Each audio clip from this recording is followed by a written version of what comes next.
Bismillahirrahmanirrahim. Assalamualaikum warahmatullahi wabarakatuh. Kalau di video sebelumnya kita membahas tentang negeri Yunani. Dan di Yunani itu terdiri dari banyak kerajaan kecil-kecil ya.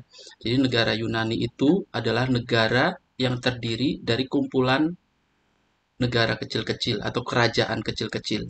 Ya, kalau sekarang ya kayak Amerika gitu ya. Nah, tapi ini Yunani zaman dulu ya, bukan Yunani zaman sekarang. Nah, selain itu, yang mempersatukan Yunani itu adalah antara agama dan olahraga. Wah, ini kelihatannya aneh ya. Kenapa olahraga dan agama itu bisa bersatu? Ya, jadi olahraga dan agama itu ada kaitannya.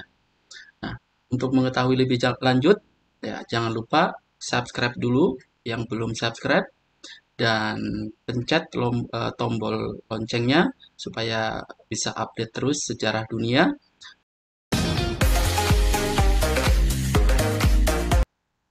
Oke, yang menjadi tali pengikat antara orang-orang Yunani tadi dikatakan adalah antara agama dan olahraga. Di agama dan olahraga itu bersatu bersama-sama. Ini adalah gambaran dari suasana zaman dulu ya, meskipun ini fotonya sekarang ya. Di ketika itu agama dan olahraga itu menjadi satu kesatuan. Nah, kedengarannya aneh ya, tapi keduanya memang bukan dua hal yang terpisah, melainkan saling berhubungan erat. Ya, contohnya, 4 tahun sekali itu diadakan pertandingan besar untuk menghormati dewa Zeus yang dianggap sebagai bapaknya para dewa. Nah, ini dewa Zeusnya nih. Nah, ini gambaran dewa Zeus. Dewa Zeus ini dianggap sebagai bapaknya para dewa. Nah, di tempat yang tempat olahraga ini yang dimana ada dewa Zeusnya itu namanya tempat itu dinamai dengan Olimpia. Olimpia itu terdapat kuil-kuil besar dan sebuah lapangan olahraga. Nah, ini coba kita lihat ya. Nah, ini gambarannya kayak gini. Ini kuilnya ya. Nah, tempat diadakan pesta Olimpiade di situ ya. Nah, semua orang Yunani, baik orang Doria dan Ionia dan warga Sparta dan Athena datang ke lapangan tersebut untuk bertanding lari dan lempar cakram, lempar lembing, gulat, dan balap kereta. Nah, ini tempatnya nih kalau nggak salah nih kayak gini nih. Tapi foto sekarang nih gambarannya ya. Ini adalah peninggalannya tempat diadakannya olahraga tadi ya, di dekat kuil tadi. Nah, pertandingan di Olimpia yang diadakan setiap 4 tahun sekali dan dikunjungi orang dari seluruh Yunani menjadi alat pengukur waktu ya, yang praktis bagi negara itu. Alat pengukur waktu maksudnya gini, Olimpiade itu diadakan setiap 4 tahun sekali ya, jadi itu adalah untuk mengukur waktu. Jadi Olimpiade pertama, kedua, ketiga itu untuk mengukur waktu. Nah, sekarang ini Olimpiade yang keberapa gitu ya. Dan Olimpiade yang pertama itu diadakan pada tahun 776 sebelum Masehi.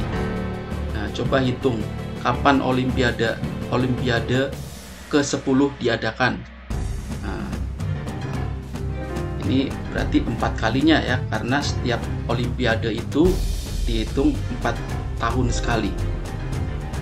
Kemudian tempat keramat di Olimpiade dan pertandingan yang diadakan di sana bukanlah satu-satunya hal yang dimiliki bersama oleh semua orang Yunani. Bukan satu-satunya, tapi ada tempat lain lagi nih. Nah, tempat lain lagi itu di sini nih. Tadi itu di dewa Zeus ya, tapi ada tempat lagi yang di situ adalah dewa Apollo di sini. Milik bersama yang kedua adalah tempat pemujaan dewa Apollo, sang dewa matahari. Nah, ini gambarannya kayak gini nih. Dewa matahari yang terletak di Delphi. Nah, Mungkin kalau kalian suka makan coklat, ya ada tulisan Delphi. Nah, itu bisa jadi kisahnya dari sana ya. Nah, tempat itu sangat aneh, sedikit angker. Bahkan di Delphi ini terdapat patahan tanah yang mengeluarkan asap panas. Tapi bukan itu yang aneh. Kan di daerah vulkanis memang banyak terdapat sumber asap itu. Namun demikian, orang yang menghirup asap panas di Delphi itu, jadi orang yang menghirup asap panas, itu akhirnya menjadi linglung gitu ya. Linglung tahu ya, linglung ya. Linglung itu gimana ya? Linglung itu kayak orang kebingungan gitu ya. Omongan mereka membingungkan karena terdiri dari kata-kata lepas yang tidak bermakna. Jadi kayak orang gila gitu ya. Seperti ucapan orang sakit demam dan mabok. Nah, ini daerah Delphi nih ya. Bagi orang Yunani, justru ucapan yang kedengarannya tak bermakna itu, jadi orang Yunani saat itu ya, itu menjadi penuh misteri. Ya, mereka menganggap bahwa sang dewa sendiri itu yang bicara. Jadi apa ya? Kayak kalau di sini tuh kayak kesurupan gitu. Jadi ada orang kesurupan, itu yang kesurupan itu dianggap dewanya yang ngomong gitu. Nah, melalui mulut manusia. Jadi orang yang kesurupan tadi dia ngomong bla bla bla bla bla bla, itu adalah omongannya dewa di sini. Itu adalah omongannya dewa Apollo. Nah, seperti itu kisahnya. Nah, maka ditunjuklah seorang perempuan pemuka agama yang dinamakan Pythia. Nah, Pythia itu ini nih. Nah, ini Pythia nih lagi duduk nih. Nah, Pythia. Kurang jelas ya. Oke, nah ini adalah lukisan Pythia. Nah, sang Pythia didudukan di atas bangku berkaki 3 yang diletakkan di atas patahan tanah tadi. Para pemuka agama lainnya mendengarkan dan menafsirkan kata-kata yang diucapkan dalam keadaan tidak sadar. Dengan cara itu, orang meramalkan kejadian di masa depan, dan tempat peramalan itu kemudian dikenal sebagai orakel dari Delphi. Nah, dalam keadaan susah, orang dari seluruh pelosok Yunani pergi ke tempat itu untuk mengajukan pertanyaan-pertanyaan dan permohonan kepada sang dewa Apollo. Jawabannya memang sering tidak dapat dimengerti dengan mudah. Nah, ini orang perlu memaknainya. Ini tadi ngomong apa ya si Pythia tadi. Nah, lalu dimaknai sama orang itu. Biasanya ada beberapa kemungkinan untuk menafsirkan. Sampai sekarang memang kita temukan ungkapan yang meracau seperti orakel itu ya. Karena itu dalam bahasa Inggris dikenal istilah orakular.